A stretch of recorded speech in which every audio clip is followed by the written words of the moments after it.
Do you recall that instant when everything in your life seems to unravel entirely? What do you do when the very foundations you believed to be unshakable suddenly disintegrate before your eyes? Indeed, that occurred to me. I'm Kaylee, 29, and I've completely derailed my life over a series of foolish texts and playdates that were never truly centered on the children. In all honesty, as I reflect on the past, I find it difficult to recognize the person I have become. There were moments in my marriage to Daniel that were not always filled with strife. In the early days of our union, 7 years past, everything felt remarkably wonderful. He was kind, reliable, held a respectable job, and treated me with more care than any man I had encountered in the past. After 8 months of sharing our lives, we took the leap and moved in together. A year later, we exchanged vows, and soon after, our little Lucas arrived to complete our journey. On the surface, we appeared to be the quintessential suburban family, residing in our unassuming home and leading ordinary lives. Daniel toiled through those extended shifts that kept our finances afloat, while I held down my part-time job, providing us with a bit of a safety net. Yet, at some point in the journey, everything simply shifted. Daniel had transformed into a figure of monotony, perpetually consumed by work, weariness etched into his features, his conversations dominated by the relentless cycle of bills and obligations. The moment Lucas arrived, he transformed into a quintessential dad, wholly absorbed in the duties of provision and responsibility. Whenever I sought to embrace a moment of joy or spontaneity, he would launch into a lecture about finances or the importance of being pragmatic. Those lectures were utterly detestable. I assure you, I'm not one to seek out drama, yet it seems we found ourselves in a cycle of constant arguments. Daniel would argue that I was acting impulsively or irresponsibly, while I would counter that he was being overly controlling. It's quite astonishing, really. I thought I detested arguments, yet in retrospect, I was often the instigator of most conflicts. I found myself rifling through his phone while he was in the shower, gripped by the belief that he must be hiding something from me. After all, what other explanation could there be for his sudden distance? Though nothing was ever discovered, the act of searching felt entirely warranted. In that moment, if he dared to inquire about my texting, I would erupt with a passionate defense of my privacy and trust. It was then that Ryan reemerged in my life via Facebook. Our high school romance was a whirlwind, filled with passion and chaos, but it all came crashing down when he betrayed me with my friend. Timeless Adrian. Yet, when his name appeared in my friend's suggestions, a thrill coursed through me, a sensation I hadn't experienced in ages. He appeared striking, far surpassing his high school days. Adorned with tattoos, exuding strength, and possessing a confidence that seemed to leap off the screen. I convinced myself that my initial message was merely an act of friendliness, yet, in the depths of my mind, I was fully aware of my true intentions. The true surprise came when I discovered that Ryan had a son roughly the same age as Timothy. In that moment, inspiration struck. Gatherings of joy and laughter. A flawless rationale for frequent encounters, all while maintaining an air of discretion. The memory of the first time I broached the idea to Daniel lingers vividly in my mind. An old friend from high school has a son who is the same age as Timothy, and I thought it would be lovely for them to enjoy some playdates together. They could nearly resemble cousins raised side by side. Initially, Daniel believed it was a promising notion. He often fretted over Timothy's lack of friends, especially given that our family is far away. In a matter of weeks, what began as innocent playdates transformed into something altogether different. I began orchestrating my plans with meticulous attention to the hours when Daniel would be occupied at work. On those days, I would rise with a thrill, selecting charming outfits and ensuring the house was immaculate. Once, Daniel inquired about my choice to don my best jeans for a casual outing with a man and his child. I retorted sharply, asserting that I had every right to feel beautiful, even in my role as a mother. The expression on his face, as if he had just been struck, ought to have filled me with remorse. Yet, I found it to be further proof that he simply failed to understand me. Ryan had a knack for inventing reasons to make contact, leaning in to show me something on his phone, our shoulders inevitably colliding, pretending to remove non-existent lint from my clothes, his hand resting gently at the small of my back as he directed me. Every caress ignited a spark within me that had long been dormant since my time with Terrence. When Ryan first pressed his lips against mine that day in my kitchen, an undeniable shift occurred within me. It felt as though a door had been opened, granting the freedom to desire more, to embrace a sense of self after years devoted to the roles of wife and mother. What captivated me about Ryan was his stark contrast to Terrence. In the realm of caution and contemplation, Daniel stood as a beacon of thoughtfulness, while Ryan danced on the edge of impulse, bringing a thrilling spark to every moment. While Daniel fretted over the repercussions, Ryan embraced the present with abandon. With Terrence, I was the one who constantly challenged limits, yet with Adrian, I discovered an unexpected inclination to yield, allowing him to steer in ways I would never have permitted with Terrence. It felt as though I was entering an alternate reality of my own being. Our liaison intensified rapidly.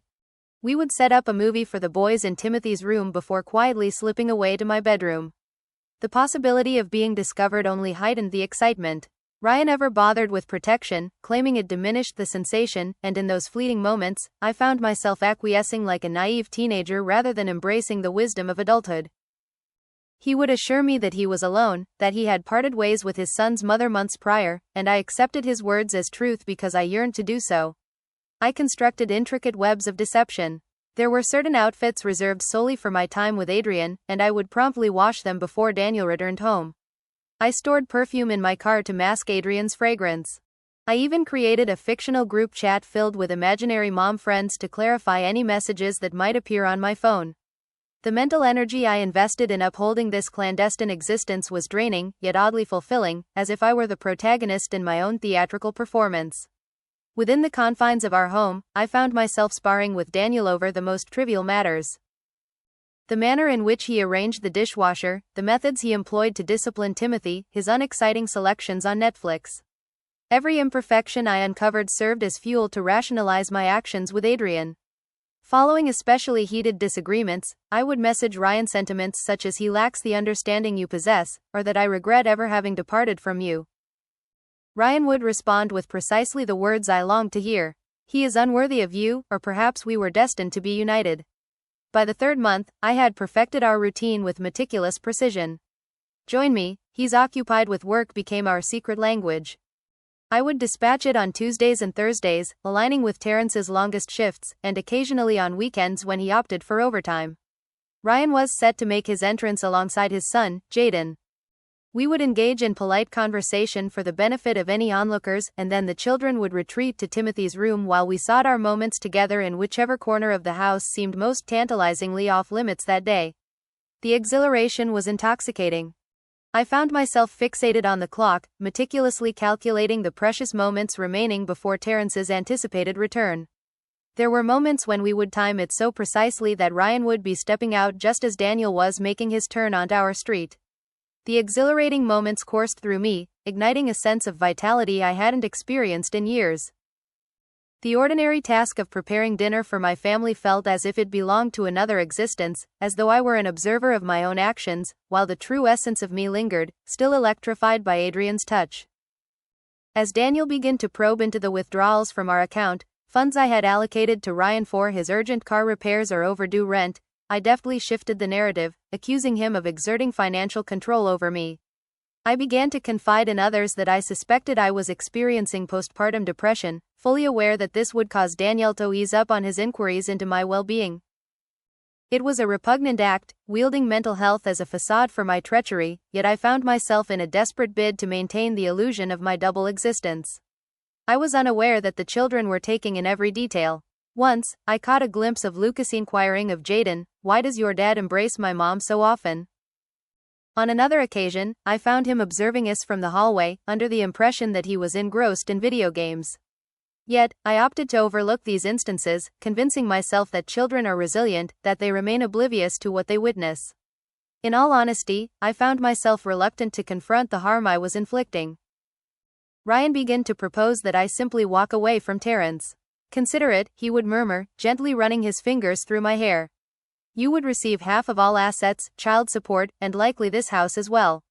We might truly unite in reality." A seed of thought began to germinate within me.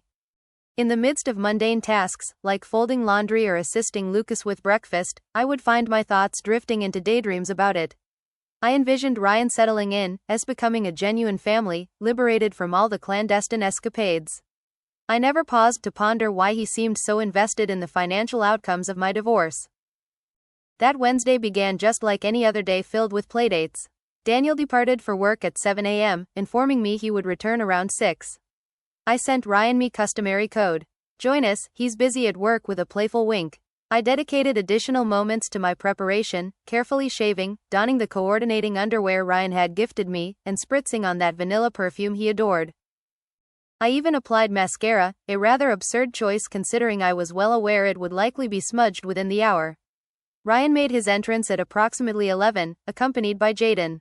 The boys dashed away, eager to immerse themselves in Timothy's latest video game adventure. In mere moments, Ryan had me pressed against the kitchen counter, abandoning any facade of dialogue.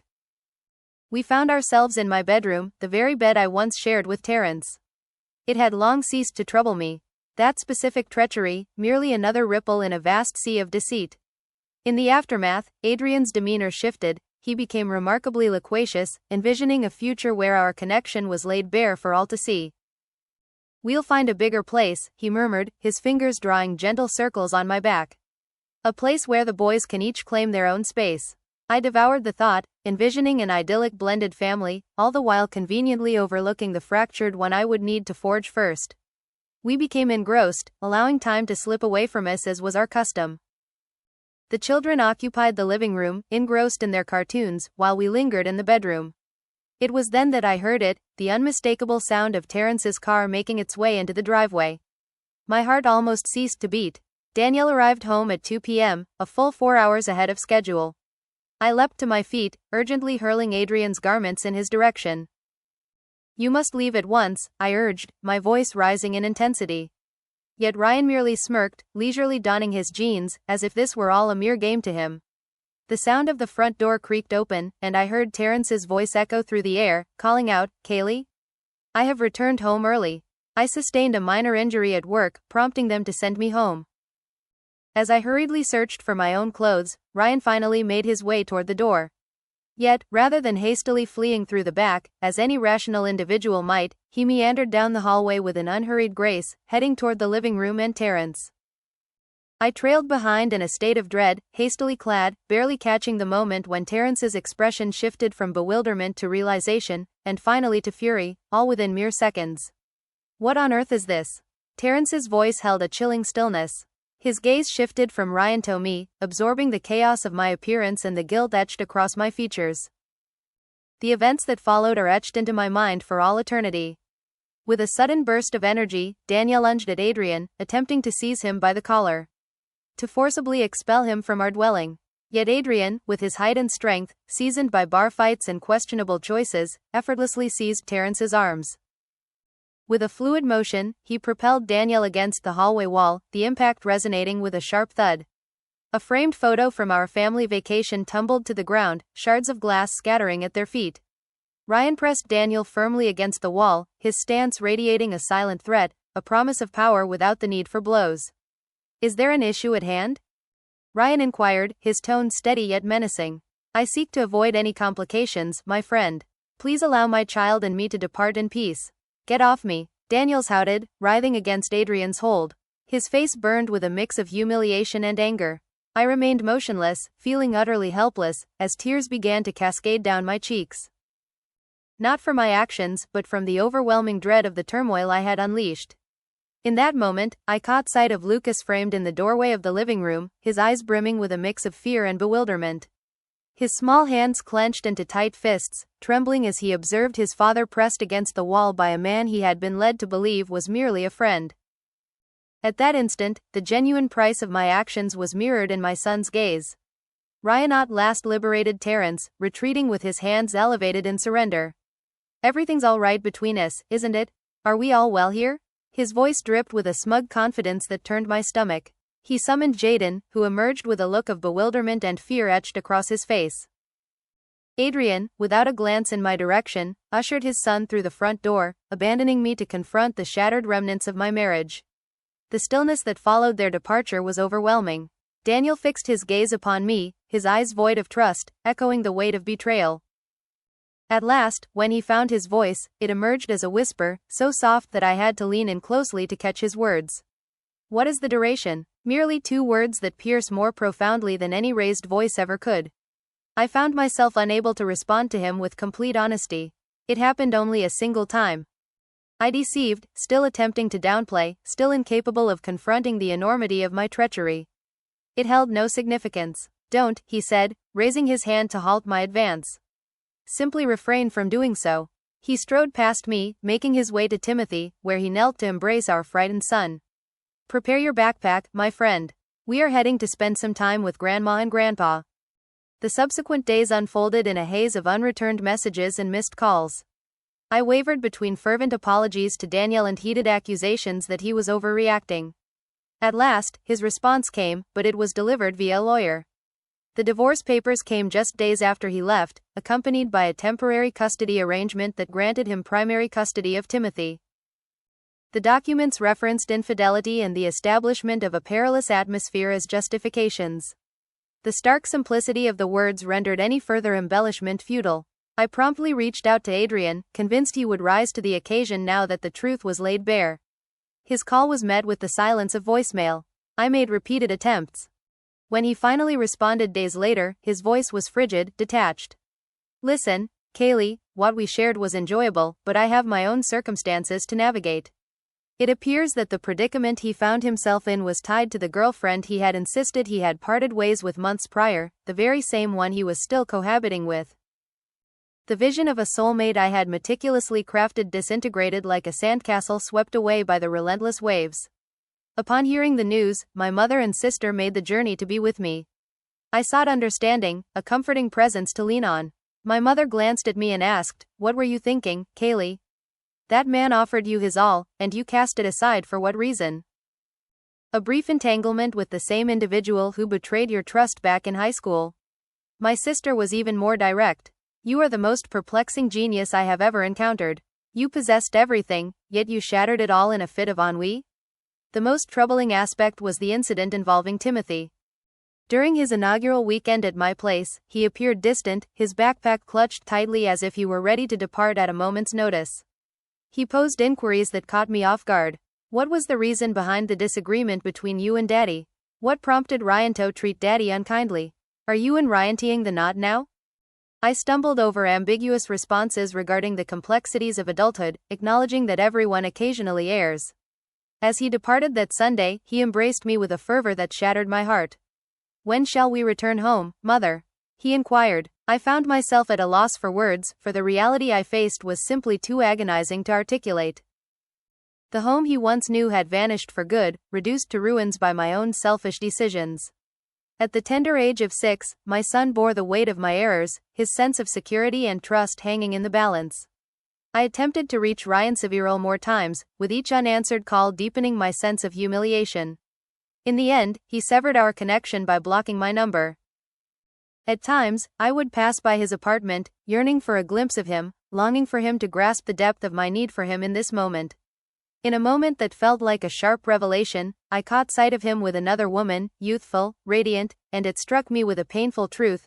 I had never been anything extraordinary to him. Merely another triumph, another elevation of self-worth, another purse to plunder when funds ran low. In the aftermath of the divorce, friends inevitably chose their allegiances, as is often the case. The majority leaned towards Terrence, a fact that should have been expected, yet still caught me off guard. Individuals I had been acquainted with for years abruptly ceased to respond to my calls. Once friendly neighbors, who would engage in light conversation at the mailbox, now turned their gaze away, avoiding any semblance of connection. The solitude was stifling. I had woven a tale in which I was the hero, worthy of joy, oblivious to the possibility that I could be portrayed as the antagonist in the narratives of others. Half a year after Daniel discovered Ryan within the confines of our home, I found myself residing in a modest apartment on the other side of town. The divorce concluded with conditions that were advantageous to Terrence.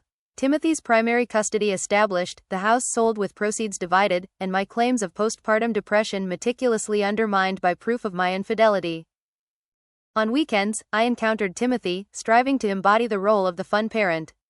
In my eagerness, I overindulged him with treats and leniency, a well-intentioned effort that only served to deepen his confusion. Lucas began attending sessions with a child therapist following a series of nightmares and behavioral issues at school. In the midst of a custody exchange, Daniel brought up that Lucas had confided in his therapist about the moments when Mommy and Ryan were engaged in wrestling instead of keeping an eye on us. The weight of that moment, the painful awareness that my son had witnessed or overheard things no child ought to, was suffocating. Daniel remained calm, refraining from raising his voice or casting blame. He gazed at me, his expression a blend of pity and disappointment that felt even more cutting. In terms of finances, I was struggling to keep my head above water. The child support I provided to Terrence, along with my rent and car payment, afforded me scant resources for anything beyond those obligations. In a twist of fate, I found myself taking on extra shifts at work, ultimately becoming the one to endure long hours. In all those moments when I lamented Terrence's frequent absences, I failed to recognize the sacrifices he made for our sake. I couldn't help but notice the irony. One evening, following a day that had tested my limits, I found myself reaching out to Daniel via text. "Our family is dearly missed. Your absence lingers in my thoughts. I deeply regret all that has transpired." His reply arrived several hours later, marked by a formal and detached tone. "It seems prudent for us to confine our discussions about Lucasto, the co-parenting app." That was the moment. Neither anger nor sadness resides here, only a courteous distance. He had transitioned to a realm beyond my reach, a sanctuary where my capacity to inflict pain was nullified, while I remained ensnared in the ruins of my own making. In the 7th month, I embarked on a final, fervent quest to reclaim what had slipped through my fingers. I extended an invitation to Daniel for coffee, with the intention of discussing Timothy's forthcoming birthday celebration. It was a blatant scheme, yet he acquiesced, consistently prioritizing Lucas above all else. As I sat opposite him in the cozy coffee shop, I couldn't help but notice the remarkable improvement in his appearance. He had shed some pounds, exuded a newfound confidence, and possessed a tranquility I had never truly recognized before. I found myself pondering. I began. Prepared, words poised. "Perhaps we should consider counseling, for Timothy's benefit, to explore if there is anything worth preserving." Daniel fixed his gaze on me, holding it for what felt like an eternity before he finally spoke. "Kaylee, I have chosen to forgive you, for I realized that clinging to anger was only causing me pain, not you. Yet, forgiveness does not imply a return to the past. What once was has faded away, and I am in the process of crafting something entirely new. I trust you will follow suit." Once, I happened upon Ryan at the grocery store. He was with his girlfriend, the one he allegedly departed from, and they had welcomed a new baby into their lives. As our gazes intertwined, he offered a subtle nod of acknowledgement before swiftly redirecting his cart away from me. The offhand rejection pierced deeper than the harshest of insults ever could. I was merely a chapter in his history, insignificant enough to be overlooked in the crowd. As I find myself in this solitary moment within the confines of my apartment, with Lucas away for yet another week with his father, I am left to ponder the journey that has led me to this point. My mother would claim that I've always been like this. Driven by impulse, wrapped in self-interest, I am certain that I am worthy of far more than what currently surrounds me. Perhaps she holds the truth. Perhaps I was destined to unravel my existence, one way or another. What weighs on my heart the most isn't the loss of Daniel or the deception I faced at the hands of Adrian. The gaze in Timothy's eyes lingers, filled with a question that hangs heavy in the air. Will we ever reclaim the essence of family once more? It is the awareness that my son will navigate life with a broken sense of trust, shaped by his mother's preference for thrill over security, illusion over truth, and her own desires over the needs of others. Yet, even that sense of regret rings empty, for I realize that if granted the opportunity to revisit those moments, I might very well tread the same path, convinced that this time the result would shift in my favor. And that is the most chilling reality of all.